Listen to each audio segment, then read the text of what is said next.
शोभा नागरगोजे या चॅनलला लाईक आणि सबस्क्राईब करा. धन्यवाद. गेल्याच बकरीचं मुठा आणलं महाराज, अध्यक्षाला जिवंत केलं. अशा पद्धतीने यज्ञ झाला. त्याच्यानंतर कथा येते, दोन मुलीची कथा सांगितली. परीक्षित राजा म्हणू लागला, आम्हाला मुलांची पण कथा सांगा ना.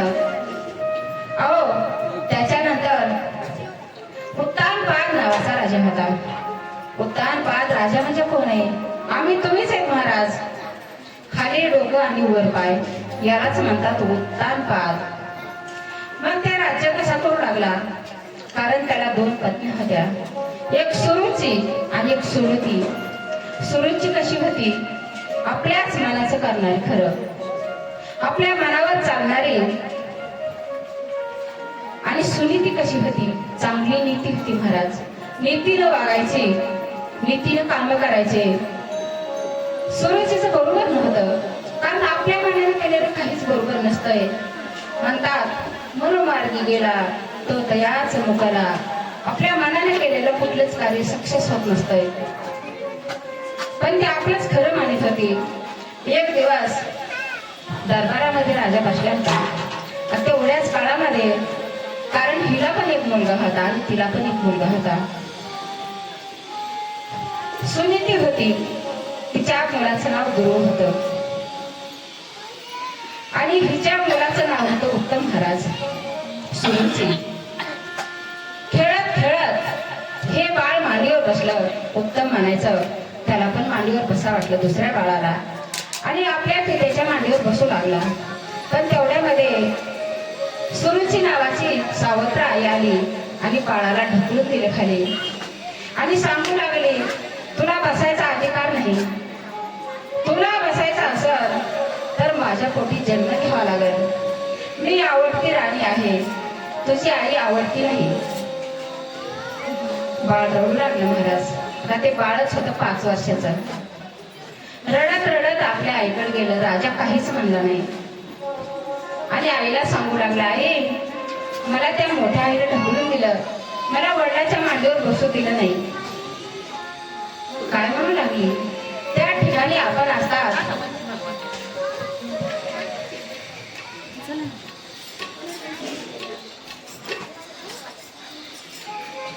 काय म्हणू लागली महाराज?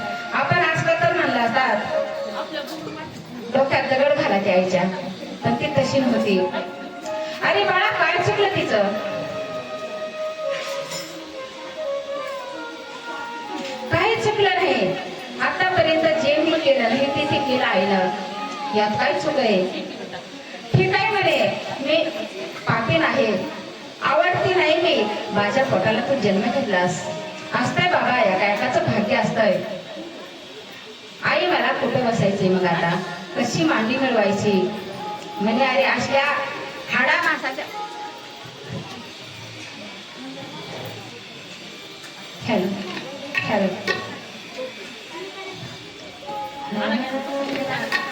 हाडा मासाच्या मांडीची काय अपेक्षा करतो? तुला मांडी मिळवायची ना, तू भगवंताकडे जाय आणि तिकडे जाऊन तो मांडी मिळव. 5 वर्षाचं बाळ आपल्या आईचे शब्द ऐकले महाराज. संस्कार होता त्या बाळाला.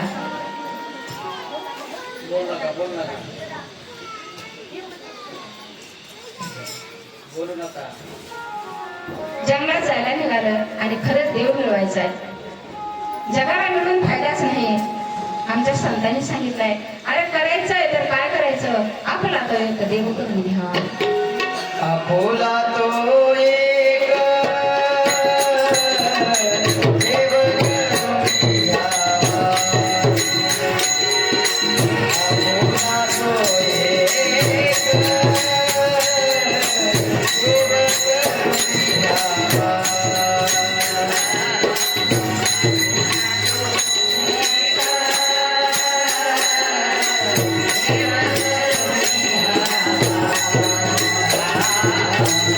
Thank you.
अपेक्षा करून काहीच फायदा नाही.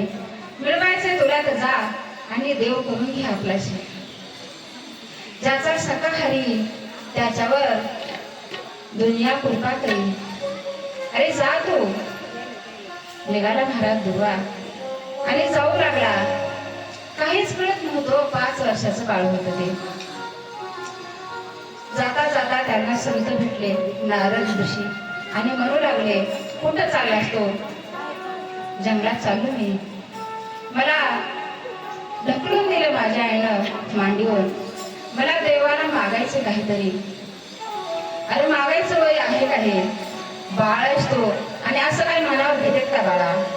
आई वडील बोलत असतात नाही, पण माझा आता निर्धार झालेला आहे. मी जाणार म्हणजे जाणार. दुर्वाने विचार केला महाराज आणि जाऊ लागल्या जंगलामध्ये. पण नारद ऋषी परीक्षा घेत होते. अरे तुला वाघ सिंह खाऊन टाकतील, जाऊ नको बाळा, नको जाऊ. तो एवढ्याशा वयात देव भेटणार आहे का तुला? का भेटत नाही? माझं जर खरी तपश्चर्य असल, माझ्या आईचं पुण्य असल तर नक्की भेटल. पक्का निर्णय केला महाराज.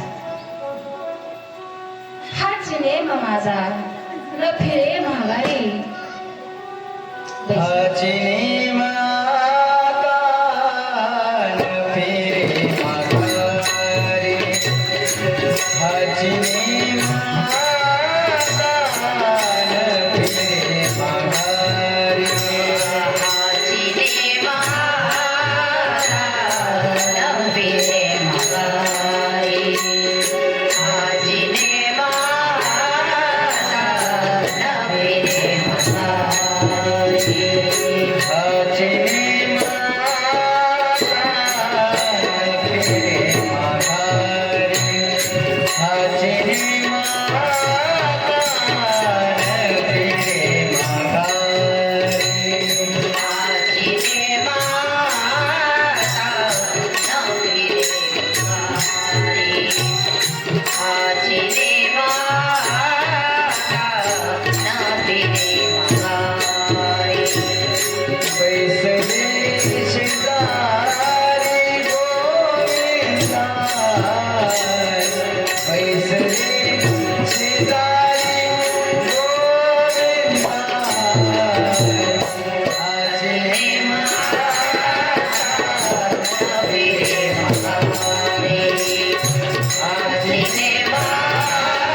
आणि जंगलात निघून गेला. तुला तपश्चर्याला बसला महाराज आणि पहिल्या महिन्यामध्ये फक्त 3 दिवसाला एखादं फळ खायचं. नंतर दुसऱ्या महिन्यामध्ये 6 दिवसाला वाळलेला पाला खायचा आणि तिसऱ्या महिन्यामध्ये नुसत्या पाण्यावर राहायचं बरं का. चौथ्या महिन्यामध्ये तर श्वासच बंद केला. अशी कठीण तपश्चर्या चालू होती. सांगितलं होतं जा, नक्की भेटल, कारण तुझा निश्चय पक्का आहे. अहो 6 महिन्यामध्ये तेवढ्या बाळानं भगवंताला एवढं ब्रह्मांडामध्ये कोडं पडलं देवाला. सगळी पृथ्वी हालू लागली महाराज. एका पायावर द्रोह टाकू लागला तर पृथ्वी काय होऊ लागली, डगमग करू लागली. भयभीत झाले सगळे. काय झाले भगवंता, जा आणि ते तपश्चर्या थांबवा. देव म्हणले थांबवायचं की नाही, जायचंय आणि काहीतरी द्यायचंय माझ्या भक्ताला. मग जगाचा मालक आला महाराज. दुराला म्हणू लागला, दुरा बाळा, अरे डोळे उघडतो, आलो मी, प्रसन्न झाले तुला. पण ह्यांची तपश्चर्या चालू होती. भगवंताची मूर्ती हृदयात प्रगट केली होती महाराज. बाहेरचं जगात काही दिसत नव्हतं त्यांना. मग बाहेरचा आवाज तरी कसा येईल? काहीच आवाज येत नव्हता. ध्रुव डोळे उघडीत नव्हता आणि बोलत पण नव्हता. मग भगवंतानं आतली मूर्ती काय केली, बंद केली आणि बाहेर प्रगट झाले. पण आत हरी बाहेर हरी, हरीने घरी कोंडिले. आतली मूर्ती बंद झाल्या झाल्या डोळे मात्र उघडले आणि घाबरा होऊन बघू लागला, जगाचा मालक कुठे गेला, का दिसत नाही मला. साक्षात डोळे उघडल्यास भगवंत प्रगट झाले आणि सांगू लागले, काय पाहिजे बाळा तुला, एवढी कठीण तपश्चर्या केलीस तू. आता तेवढ्याशा बाळाला काय कळणार आहे मागायचं, सांगा ना. काहीच कळत नव्हतं महाराज, काहीच मागणं गेलं. पण देव देणार होता ना, देण्यासाठीच आला होता. आपला शंख काढला आणि बाळाचं काय केलं, गालाला लावला, डोक्यावर हात ठेवला. मग प्रल्हाद दुर्ळ बाळ बघू लागला इकडे तिकडं, बुद्धी सुचू लागली आणि देवा मला काही पाहिजे नाही, तुम्ही भेट दिली ना. पण देव म्हणू लागला, न सांगता कळो हे ते अंतरी. मला कळालंय काय पाहिजे तुला आणि तू कशासाठी आलेला आहेस, मी देणारच आहे. उठ बाळा, अरे तुला आढळ पद देतो. तो वडिलांच्या मांडणीसाठी आला शितवर, पण अशी एक जागा देतो तुला, कारण तिथून तुला कोणीच उठविणार नाही. बघा, जगानं दिलेलं पुरत नाही आणि देवानं दिलेलं सरत नाही. म्हणून तर म्हणतात, हे तर एक संता ठाई लाभ पाहि उत्तम. कृपादान केले संती आणि कल्पांतीही सरेना. संतांनी आशीर्वाद दिला होता, भगवंत नक्की भेटणार आहे आणि देवानं दिलेलं कधी संपणार नाही, हे लक्षात ठेवायचं आपणही. आणि जगापुढे हातच पसरायचा नाही आणि त्या देवानं दिलेलं कधी संपणारच नाही. आणि कुणीही तेवढ्या किती ते मात्र कधीच पुरणार नाही दुसऱ्याने दिलेलं, हे शिकून घ्यायचं असतं आपल्याला. आणि ह्या 4थ्या दिवशी भगवंत ब्रह्मांडाचा नायक आनंदघन परमात्मा यांचा जन्म होणार आहे महाराज. परीक्षित राजाला सुखदेव कथा सांगत होते. जगाची उत्पत्ती केली महाराज. शत्रुपा आणि मनुला 5 अपत्य झाले, त्यातले 3 स्त्रिया झाल्या, मुली आणि 2 मुलं झाले. मग एका मुलीचं चरित्र पाहिलं आपण. प्रस्तुती नावाची मुलगी होती आणि त्यांच्या पोटी, कारण त्यांना किती 27 कन्या झाल्या होत्या. लक्षाची कथा आहे, ऐका. ह्या पवित्र प्रांगणामध्ये काशीनाथ बाबाच्या दरबारामध्ये कथा सुरू आहे आपले. साधू संतांच्या सानिध्यामध्ये कथेचं श्रवण होते महाराज. अशा गोड वातावरणामध्ये श्रुती मंडळीला सगळ्यांच्या चरणाशी धन्यवाद करून कथेला सुरू करते. विलंब झालाय आता, पण काय करता आता. त्यातल्या त्यात दक्षाला 27 कन्या होत्या महाराज. मग सगळ्या कन्या कोणाला दिल्या, 16 कन्या दिल्या चंद्राला, बाकीच्या ऋषीला दिल्या आणि एक कन्या भोलेनाथाला दिली, सती नावाची. अहो ती सती नावाची कन्या दिली, पण दक्ष राजाला गर्व आला, कारण दक्ष राजा राजा होता आणि मनु होता त्या काळातला. उत्पत्ती त्यानेच केली होती महाराज. एकदा काय झालं, यज्ञ केला बघा त्यांनी. यज्ञ केला आणि अशी मिटिंग भरविली. साधू संत गंधर्व किन्नर देवता सगळे आले त्यांच्या मीटिंग मध्ये. ब्रह्मदेव पण आले. त्याच काळामध्ये माझे भोलेनाथ आले. आता आल्याच्या नंतर सगळे उठून उभे राहिले, पण ब्रह्मदेव उठले नाहीत. का उठले नाहीत? पुत्र किती जरी मोठा असला तरी वडिलांच्या पुढे लहानच असतंय. मग ब्रह्मदेवापासून त्यांची उत्पत्ती झाली होती. उठलेच नाहीत महाराज. आता ते उठले नाहीत म्हणून भोलेनाथ सगळ्या जवळ बसले होते, ते पण उठले नाहीत. मग ह्याचा राग आला. कालच सांगितलं मी, मानेनं तृप्ती न तर भोजनानं.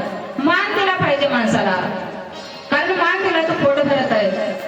कुणी जर आपल्याला मान देत आहे तर पोट भरत आहे. पण पण जेवण जरी दिले तरी पोट भरत नाही. मग मान अपमान झाला. दक्ष उलटून सांगू लागला, बघा बघा किती अपमान आहे. अहो एवढी सुंदर माझी कन्या मी अशा समशानात राहणाऱ्या महादेवाला दिली. अंगावर कपडा नाही, घर नाही, किंवा चांगलं एखादं वाहन नाही होता, तरी पण माझी कन्या दिली आणि माझा अपमान केला एवढ्या सभेमध्ये. कारण सासरा म्हणारा कसा असतंय, आपल्या प्रीते समान असतं महाराज. आदर करायला पाहिजे. बरं एवढ्यावरच भागलं नाही, पण खूप बोलू लागला दक्षा. आता भोलेनाथ शांत स्वभावाचे होते, जाणून बुजून भोले म्हणतात त्यांना.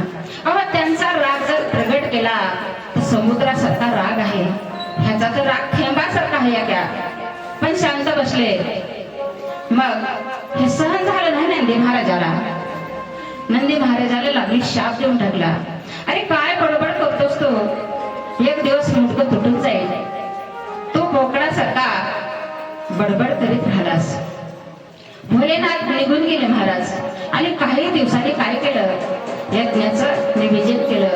यज्ञ सुरू झाला, पण जाणून बुजून सुडाच्या भावनेनं आमंत्रण दिलं नाही दक्षाला. सगळ्या देवांना दिलं, पण दक्षाला जाणून बुजून आमंत्रण दिलं नाही. मग काय होऊ लागलं, सगळे लोक काय होऊ लागले, त्यांच्याच घरावर जाऊ लागले आपले आपले वाहन घेऊन. आता हे सतीला कळालं कुठं चालले ते लोक. आणि तेवढ्यामध्ये नारद ऋषी आले आणि म्हणू लागले, आई साहेब तुमच्या वडिलाच्या घरी एवढा कार्यक्रम नाही मोठा, तुम्ही नाही गेले. बघा ना सगळे लोक जातात आपले आपले वाहन घेऊन. सतीला वाटलं कदाचित माहितीच नसेल ह्यांना, अगर विसरले असते माझे वडील. ती म्हणली असू द्या सांगते. भोले बाबा आल्या जाऊत आम्ही. भोले बाबा आले आणि सती म्हणू लागली, स्वामी माझ्या वडिलाच्या घरी एवढा मोठा कार्यक्रम आहे, जायचंय आपल्याला. भोलेनाथ म्हणू लागले नाही जायचं, कारण जायचं नसतंय, आपल्याला बोललेलं नाही त्यांनी. अहो जिथं आमंत्रण असेल तिथं जावं का. जिस घर पे आदर मान नहीं उस घर पे जाना चाहिए. जिस घर पे आदर मान नहीं उस घर पे जाना चाहिए.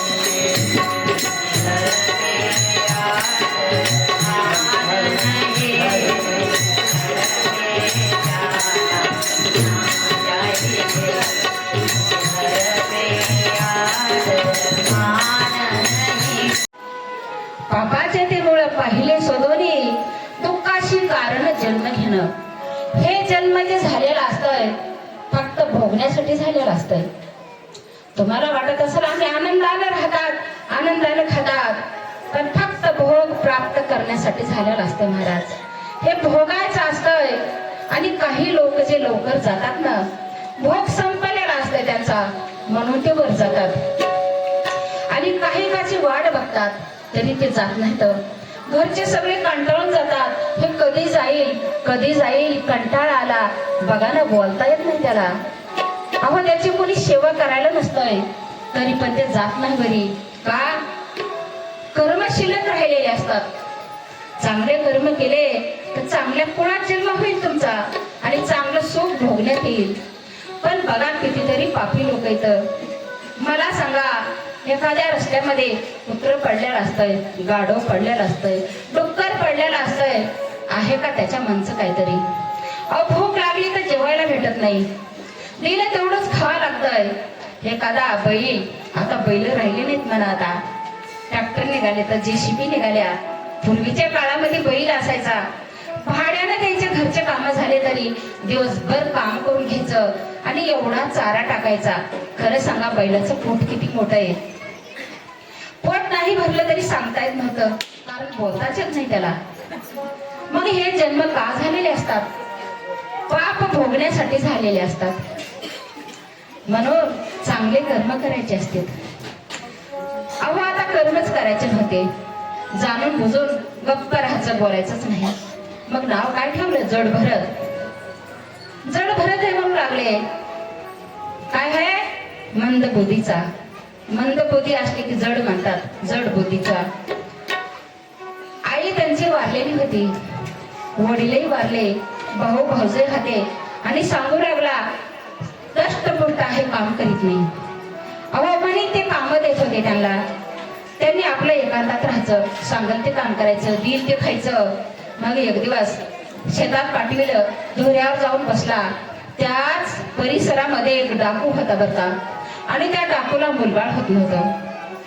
त्याने नवस केला होता देवीला, एखादा मुलबाळ झाला तर नर बळी देईल तुम्हाला. आता असे माणसं कापून आणि बळी देऊन उठत नसतात. माझ्या तुकोबारायाने सांगितले बरं का, नवस कन्या पुत्र होती, मग का करणे लागे पती. अहो नवसाने जर बाळ होत असले तर लग्न करायची काही गरज आहे का. पण नवस केला आणि मुलगा झाला की खरंच. आता नर बळी द्यायचा आहे म्हणून एक माणूस पकडून आणला. अहो पण पकडून आणलेला माणूस त्या दिवशी पडून गेला. आता काय करायचं. ऐन त्या टायमाला कुणाला आणायचं, शोधित निघाले. पण हे जड भरत दिसला. चल म्हणे तुला आमच्या घरी न्यायचंय. त्यांना काहीच नव्हतं, चला म्हणे. नेलं बर का, आंघोळ घातली, चांगली वस्त्र घातली, जेवायला दिलं आणि आता सजून वाजवीत गाजीत न्यायचं होतं नरबळी द्यायला. पण म्हणतात ना, जे चांगलं असेल त्याचा भगवंत पाठीराखा असतंय. तिकडे देवीला कोडं पडलं, माझा भक्त हे, आणि विनाकारण ह्याची बळी द्यायला. अहो बळीच्या टायमाला साक्षात प्रगट झाली अनादी प्रगट. आई भवानी तुझ्या कृपेने तारस भक्ताला, अगाध महिमा तुझी माऊली मारी संकटाला. आज तुझ्या करी माझ्या घरी राजाचे वेळ पडले, आज तुझ्या करी माझ्या घरी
कोणत्या विषयामध्ये रमला होता.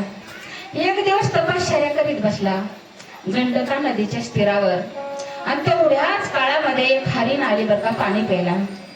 ती हरीण गर्वदर होती. अहो वाघाची डरकाळी ऐकू आली आणि घाबरलेली हरण उडी मारली पलीकडल्या तीराला, पण तिचा गर्भ मात्र गळून पडला पाण्यात. आता हे साधूच होता ना, साधूची वृत्ती होती. म्हणतात ना, दया अंतरात वशे दुजेपणा तेथे नसे. कारण मुंगीपासून ब्रह्मदेवापर्यंत सारखेच दिसले तर त्याला साधू म्हणावं, कुणालाही साधू म्हणायचं नाही. आपला भेद कव्हा केला समजायचं. तुकोबारायांनी ज्यावेळेस ऊस आणला होता हातामध्ये, त्यांच्या मुलांनी ऊस मागितला खायला आणि घेऊन आले. पण येता येता सगळे मुलं भेटले आणि काका ऊस द्या ना आम्हाला खायला. अहो त्यांनी वाटीत वाटीत आले आणि एकच कांड राहिलं बरं का. आता घरी आल्यावर मुलं म्हणू लागले, बाबा तुम्हाला ऊस सांगितला होता आम्ही, तुम्ही ऊस नाही आणला म्हणे. एवढाच ऊस आहे. त्या पत्नीनं घेतला महाराज आवलीनं आमच्या जिजाऊनं आणि फेकून दिला. अहो एका कांड्याचे 3 कांडे झाले, कारण 3 अपत्य होते त्यांना. तुकोबारायांनी राग तर केला नाही, आवली किती हुशार आहेस ग तू, आता ह्याला कसं वाटायचं, तू 3 कांडे केलेस आणि बाळाला दिलेस. अशी वृत्ती असते महाराज साधूची. आणि काय म्हणतात, काल दिले प्रमाण, जे करंजले गांजले त्याशी मनी अपुले. मृदु सभाय नवनीता, मृदु सभाय नवनीता, तैसे सजनाचे चित्त, तैसे सजनाचे चित्त.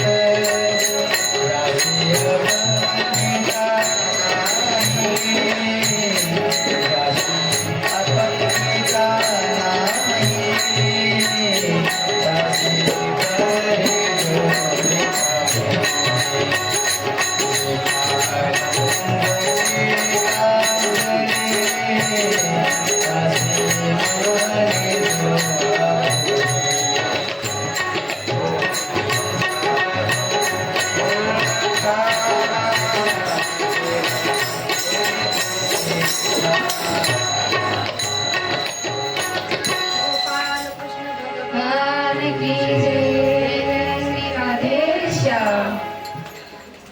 बघा साधूचं चित्त कसं असतंय, तिथं भेदच नसते महाराज.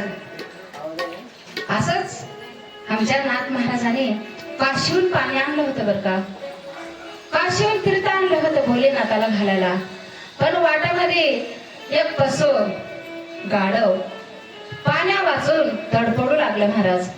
आणि सगळेजण काय करू लागले, पुढे जाऊ लागले आपल्या कावडी घेऊन. अरे त्या मुक्या प्राणाचा जीव चाललाय, मग पाणी त्याला नाही द्यायचं आणि माझ्या भोलेनाथावर घातलं तर. कारण त्या गाढवामध्ये आत्मा कुणाचा आहे, अंश कुणाचा आहे, देवाचाच आहे ना. मग समजायला पाहिजे, चराचरामध्ये कणाकणामध्ये माझा भगवंत नटल्यात आहे. हे काय, आपण अंश आहे भगवंताचे आणि तो अंशी आहे, म्हणून सगळ्यामध्ये देव बघितला पाहिजे. आणि साक्षात गाढवाला पाणी पाजलो. लोक म्हणू लागले, नाथ महाराज येडे झाले का, काशीहून तीर्थ आणलंय भोले बाबाला घालायचं तर गाढवाला पाजाले. तर ही साधूची प्रती असते. मग अशी दया होती भरत राजाच्या अंतःकरणात. आता देतात कसा जीव जाऊ देतील ते. त्या पाडसाला उचललं आणि सांभाळ करू लागले आपल्या पोटच्या बाळासाठी. बाळासारखा सांभाळ करू लागले. एवढं घरदार सगळं सोडून देऊन आले होते. पण एवढं सब पाडस महाराज त्याच्या गळ्यात घुंगरं बांधले, पायात घुंगरं बांधले. पूजेला बसले तर आणलेले फुलं, कवळा कवळा पाला त्या पिल्याला खाऊ घालायचे आणि उडी मया करायचे. जपाला बसले तर मांडीवर घ्यायचे आणि ते पण एवढा लळा लागला होता. उड्या मागायच्या पाठीवर खेळायचा एक क्षण जात नव्हता. एवढा लळा लागलेला. पण ह्यांना चिंता काय पडली होती, अहो आता कसं होईल, माझं वय होत चाललंय आता, आणि माझ्या नंतर ह्याचं कोण सांभाळ करणार आहे. अहो एक दिवस काय झालं, हरणाचा कळप आला आणि त्याच्यामध्ये निघून गेलं ते पिल्लू म्हणायचं. आता ह्यांना कर्मना बर का, ह्याने गॅस धरला, पिल्लू काही सापडत नाही. पण काही करता करता वापस आलं. पण वय झालं होतं, पण चिंता सारखी होती, कोण सांभाळ करणार आहे, कोण सांभाळ करणार आहे. आणि एक दिवस चिंता माणसाला खराब असते बर का. अहो ताप भरला अंगामध्ये. ते म्हणाले काही नाही काही नाही. मी म्हणू लागलो की तुम्हाला काय पाहिजे, काही द्यायचं का, तुम्हाला मदत हवी आहे का, देऊन टाक म्हणे, काय पाहिजे ते देऊन टाक. थांबले बघा, स्वयंपाक केला, जेवण केले आणि भजन म्हणत होते.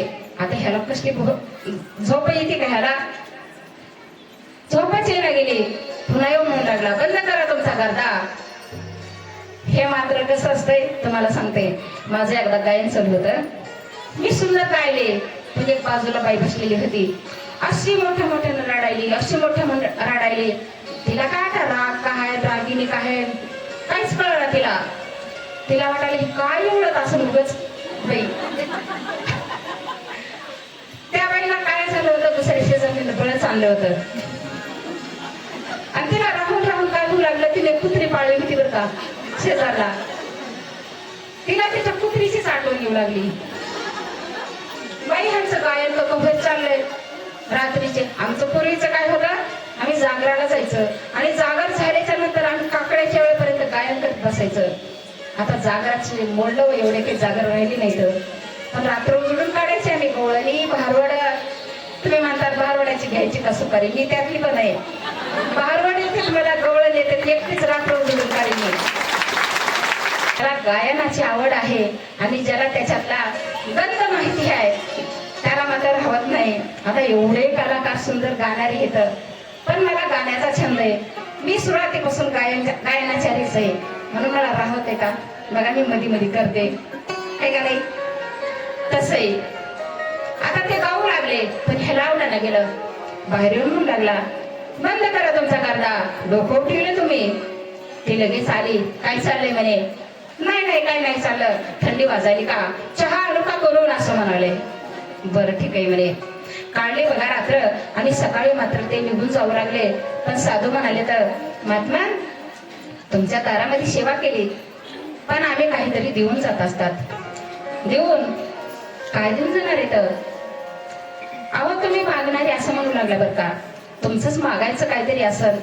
पण तसं समजायचं नाही हो, मागण्यासाठी कोणीच आल्या नसतंय, कुणाला काय कमी आहे. आता पूर्वीच्या काळात होतं, पण आज प्रत्येक श्रीमंत लोक येतं, कुणाला गरज नाही मागायची. मला काहीच पाहिजे नाही, मी देऊन जातो असं म्हणू लागले. मग काय देणार, द्या म्हणे. म्हणे तुमची पत्नी गरोदर आहे आणि सात्विक विचाराची आहे. तुमच्या मुलाला काय ज्यावेळेस मुलगा जन्माल त्यावेळेस नाव ठेवा म्हणे. तुम्ही काय नाव ठेवायचं, देवाचं नाव ठेवा म्हणे, नारायण नाव ठेवा. अहो ते निघून गेले. पुढे जन्म झाला बाळाचा आणि बाळ नाव ठेवलं बरं का त्यानं, नारायण. नारायण नारायण श्रीमन्नारायण नारायण नारायण नारायण श्रीमन्नारायण नारायण तुझे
तुझे नारायणा. आज मेरा वापराशे तोही नेला वैकुंठाचे. ऐसा नामाचा महिमा तुका म्हणे माझा सीमा.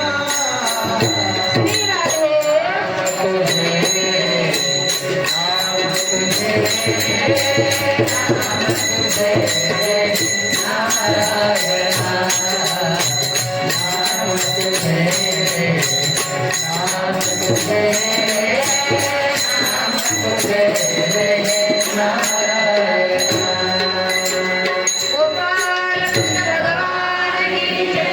जय श्री राधेश्याम.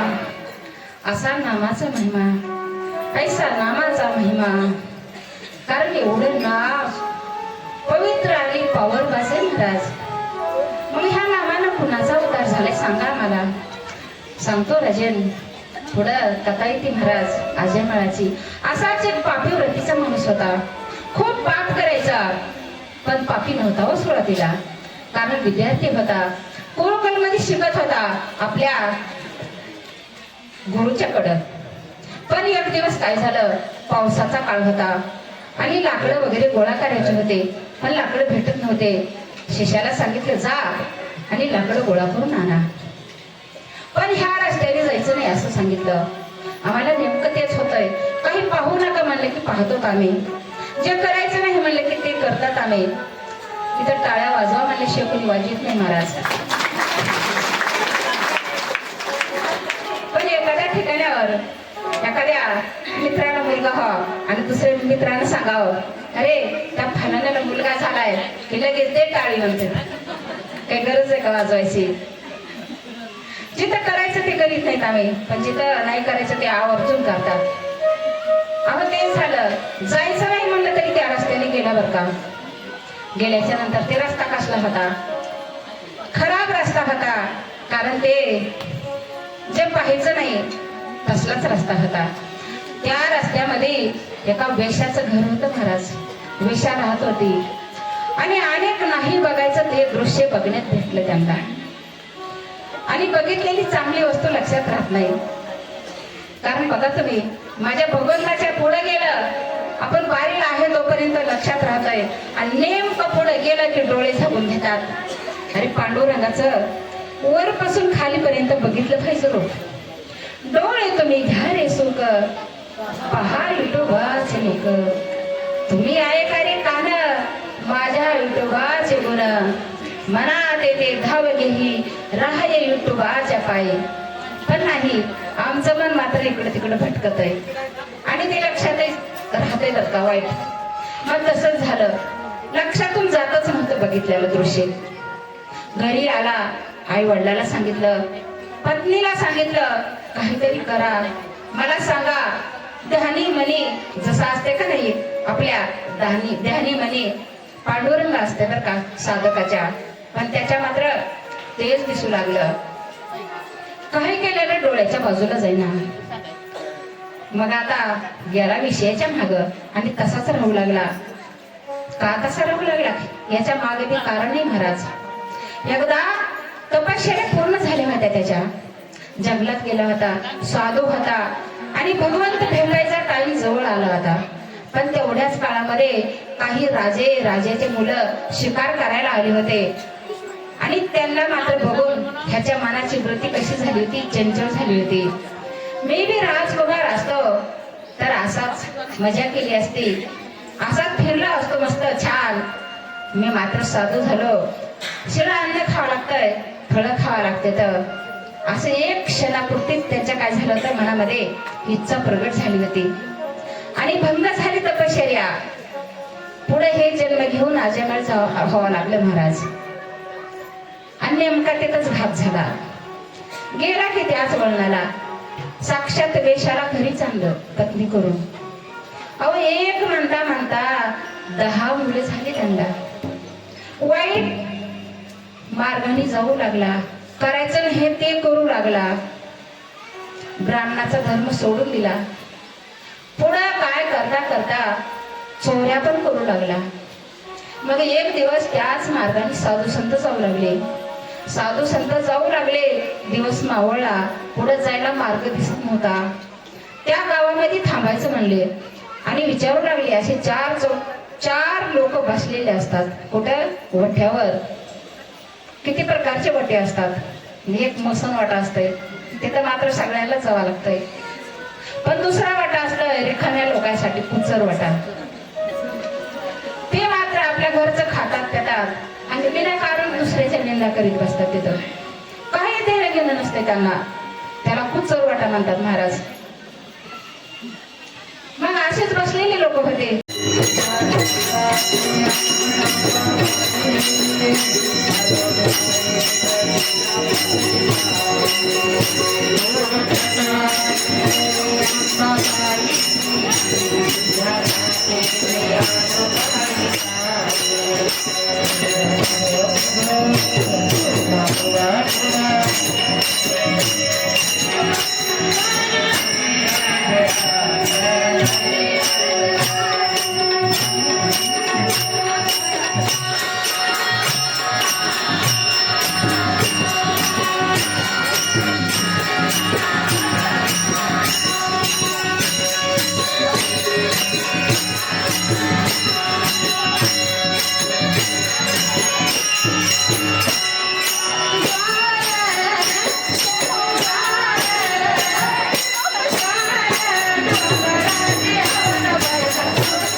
बघा, भक्तासाठी देवी प्रगट झाली.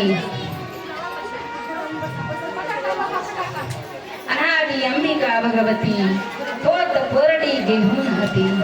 पोत ज्ञानाचा पाजळती, उदो उदो भक्त नाचती. अनादी निर्गुण प्रगटली भवानी. मोह महिषासुर मर्धानाला बोली. विविध तापाची कराव या झाडणी. अहो, एवढी विविध तापाची झाडण करण्यासाठी माता प्रगट झाली. आणि साधारण होती का ती? आदिशक्तीचा अवतार. ती कस काय असा अन्याय होईल बघा. आता तुम्हाला सांगते, माझं देवी भागवत झालं बरं का. दसऱ्यामध्ये नवरात्रमध्ये अशा बायका नाचू लागल्या.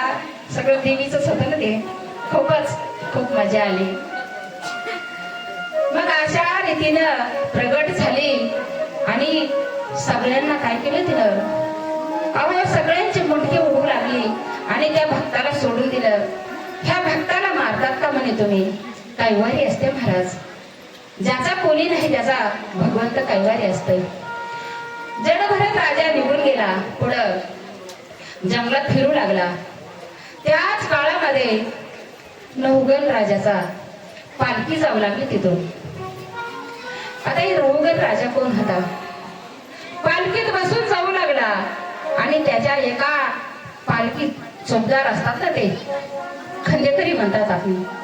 अहो ते काय झाला होता, तब्येत ठीक होती म्हणून गैरहजर होता त्या दिवशी.